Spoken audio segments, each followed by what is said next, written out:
Hello everybody and welcome back to new Eriador. I'm hanging around here with my new friends in the terrarium. Oh, that was so much fun to do that episode, I can tell you, and you seem to enjoy that one quite a lot as well.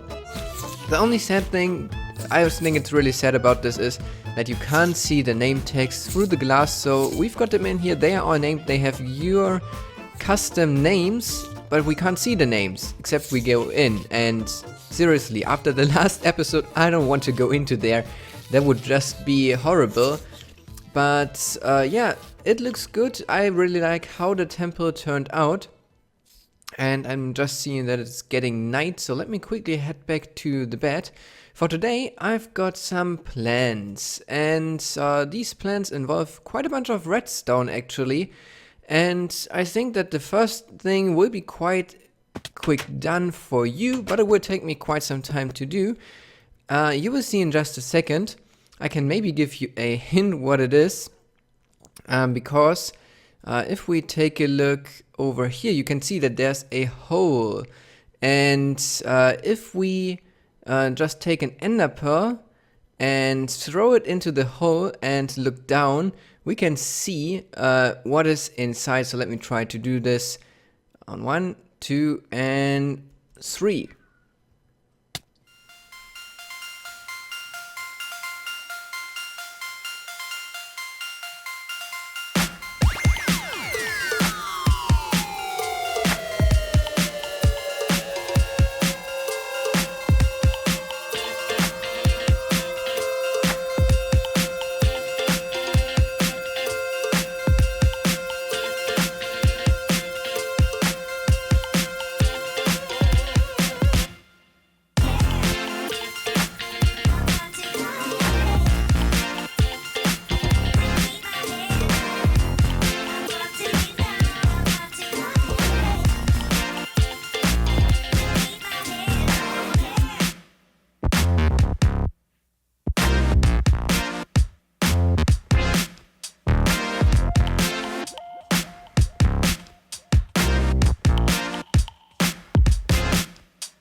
Just 4 minutes into the video and the first project is already done, and I think that this turned out super great. So before you freak out about this here, this is not an invisible block, barrier block or something. This is just retextured glass without the border, so I can record time lapses much better. That was suggested before, you can see it in my hotbar too. That's just normal glass, so let me quickly change that back.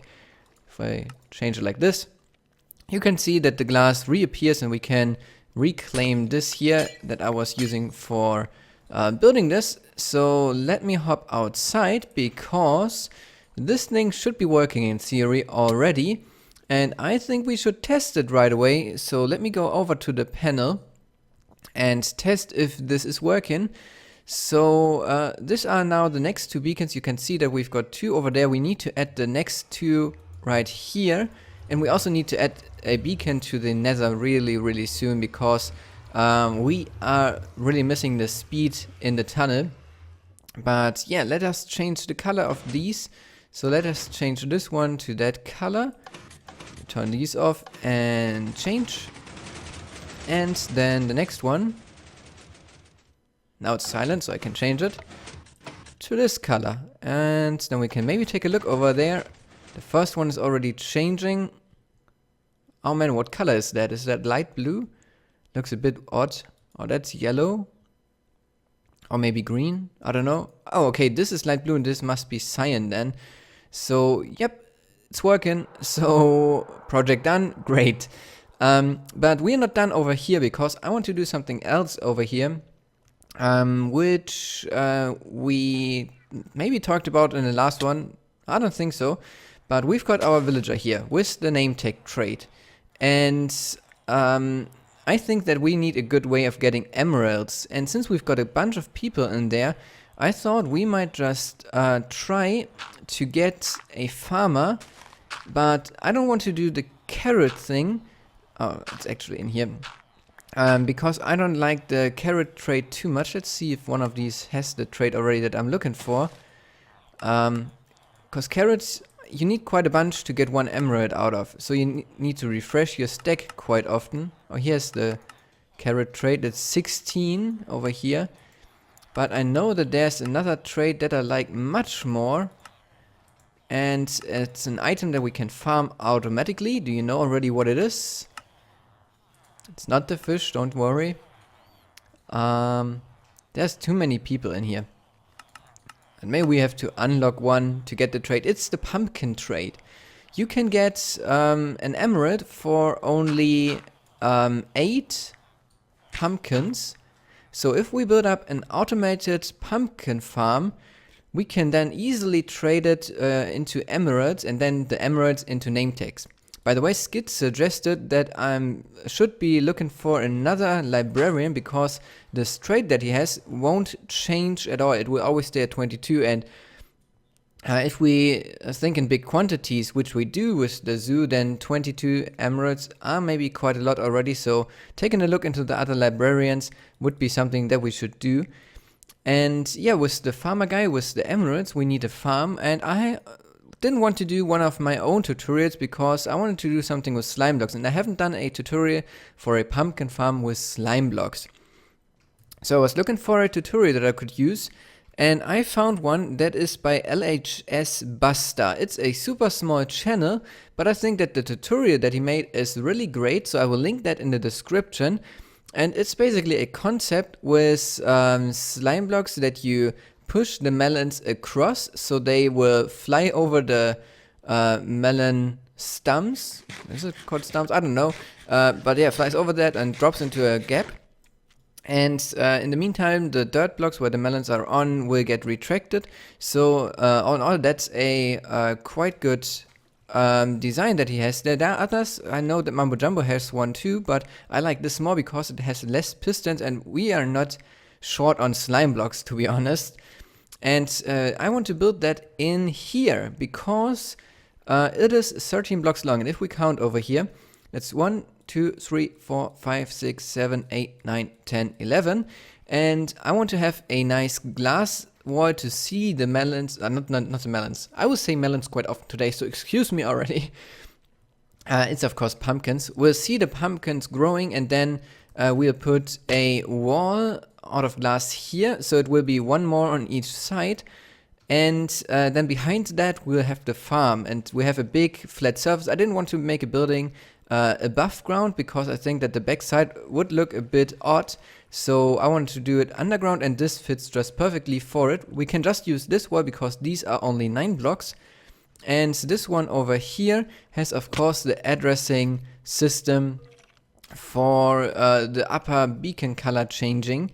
So yeah, that is what we will do next. We will dig out this stuff here.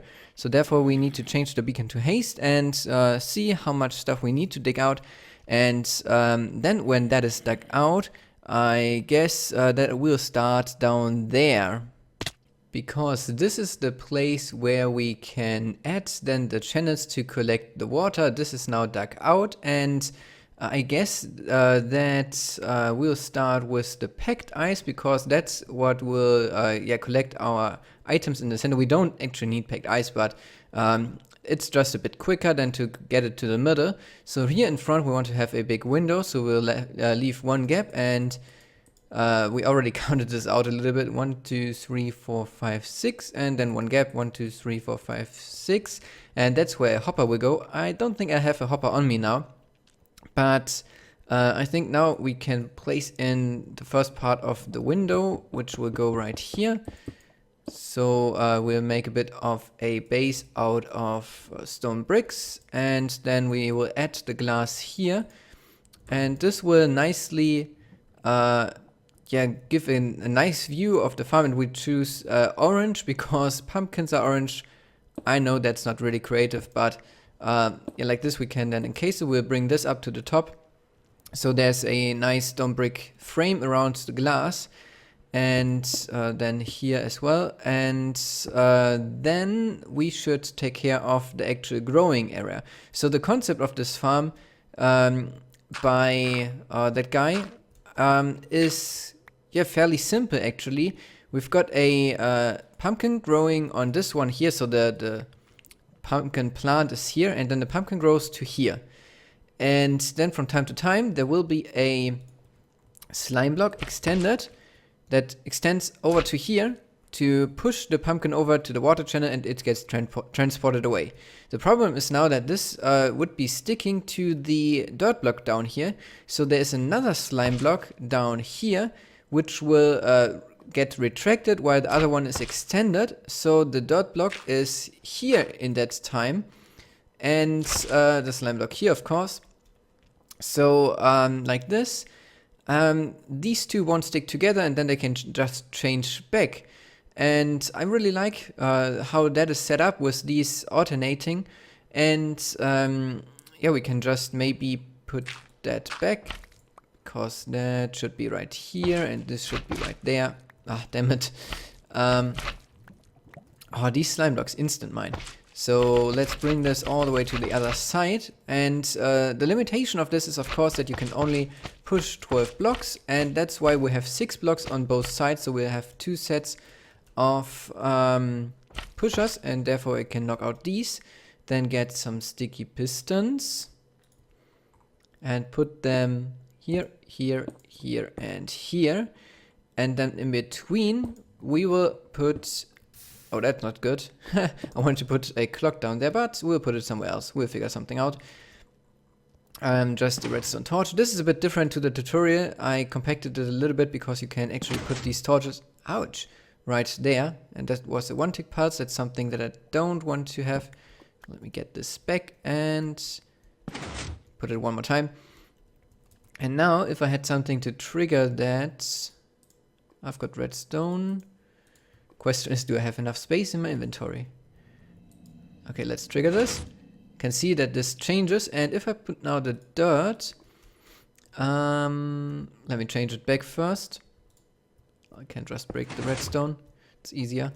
So I can put the dirt here, and then over here as well. There's already a dirt block on the wrong slime block. Okay, and now if I place the redstone back, you can see that this would push over and the other one retract, and then it changes back and we are in the default state again. So this is quite cool. Now we can put the plants in front, but I don't have bone meal on me. I will have to get that. And I only have 8 of the seeds, so let's maybe start with something else before we do that, otherwise I will lose the seeds. Let us put in some water. For this one it's fairly simple to put the water, because we can just place it in front, but then for the other levels we won't have the water in front to hydrate it, so we'll have a water source in the middle and on the sides, because only 4 blocks get hydrated. So 1, 2, 3, 4, so these 2 wouldn't, so we need one on the side as well. We need some blocks here in the center. We'll build a lot with leaves, because slime blocks won't stick to leaves, so we'll have kind of a column in the middle here. And then I don't have a sign either. Let me just place a dirt block for now, then the water on this side and also on this side, so that can hydrate the stuff. And then we can also place in leaves over here, just like this. So when we've got that, this will just stack up. We need some source, light source in here, and the light source, I thought we will just use jack-o'-lanterns because they are not movable either. And we can place them here where the same height as the pumpkins actually grow on. So right here. I guess. Good place. Maybe we can actually hide it a little bit more and place it down here. And by the way, this would be where the water source would be. So let's place it there, and then same on this side. Here, and last one over here. And then I've got a slot free in my inventory. That's great. Last one here. And now this is lit as well, because through the leaves the light will shine through. And I think this looks already quite good. Now let me hydrate this, or hold this again, so we can start placing these 8 and get more out of them. And yeah, then I guess we can actually put in the pistons first, I guess, because I want to not build it layer by layer like I did now with this layer. I will build up the pistons now all the way to the top, and then it will look like this. And there's now also the clock already installed back there, so we can start triggering the farm. So while we are building, we can get some drops out of this farm already. The switch I put here for now, and it's just a basic hopper clock that I made a tutorial for recently.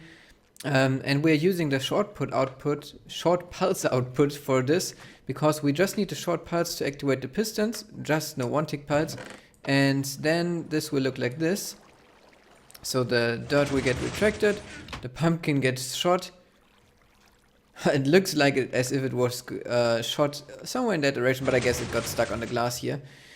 And we might change a bit the timing. It seems quite fast right now. So let me actually put some more blocks into here, like 5 maybe.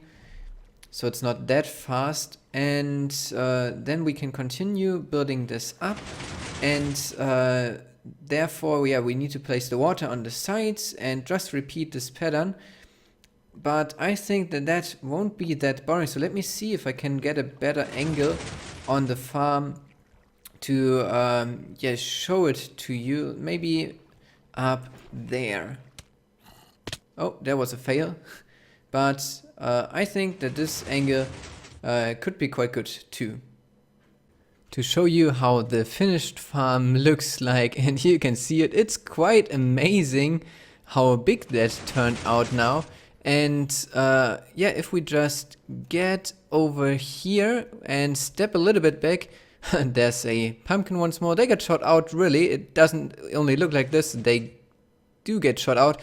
But yeah, you can see that this is working already quite well. I guess the upper levels are not bone mealed yet. We are missing a little bit of glass up top, but that's just the finishing touches. Here you can see the pumpkins start to accumulate.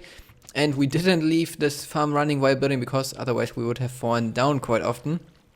But yeah, let me maybe go up so we can take a look from upstairs how it looks. I will just take the ladder to then be able to ender pearl out, because I think that from the outside this actually doesn't look so bad. There's Rick is still doing some final bits and pieces upstairs. Let's try now to throw it. But yeah, each level looks the same. We've got the lighting in and everything. So let's have a look. Yeah, I really like how this turns out. It needs the final strip of glass where the ladder currently is. But other than that, it's almost done. We'll do the finishing bits up here. Maybe replace this stone also with stone bricks, and then 2 layers of glass. The glass to over there, and then we can, whoa, damn it. Whew, that was, oh, shouldn't fall down. But then we can just accumulate these pumpkins and get a villager that trades with us for 8 pumpkins and emerald, so we then can get a lot of emeralds. Maybe we can also make a collection area that is not downstairs, but an item elevator that brings the items right to the villagers, so we can trade where we need it, or we bring the farmer down to there, so if we want to trade, we can trade down there. But I like the idea more to have it upstairs. But yeah, I think that we've got 2 projects done today, which is quite cool. 2 redstone heavy projects, which is, we didn't get this done of course, but we did get 1 part done. We can change now the colors of these beacons with our control panel. If you haven't seen this, this is of course the field bus. I haven't set that yet today, I guess. So we are transferring the signal just through 1 redstone line, which is right here now. So I changed it around. It was going to that one before, but now it's going to this one first, looping around to that, so we can then over time connect all the ones together. But that will take some time because it's a bit tedious to build. And this is now a bit more progress also for the zoo project than for the overall thing for the base. And today I tried also something different with the editing and recording, and I hope that you liked it. If you did, then let me know in the comments, because I'm really interested in your feedback on that, because it's a bit more work, but it's a lot of fun to do it like this. So I think that I will now quickly go upstairs, and then I will do some final bits and pieces. And I hope that you enjoyed today's episode. If you did, then feel free to leave a like, subscribe to my channel if you haven't already, and share this video with your friends. And I hope then to see you in the next video. So until then, have a great day.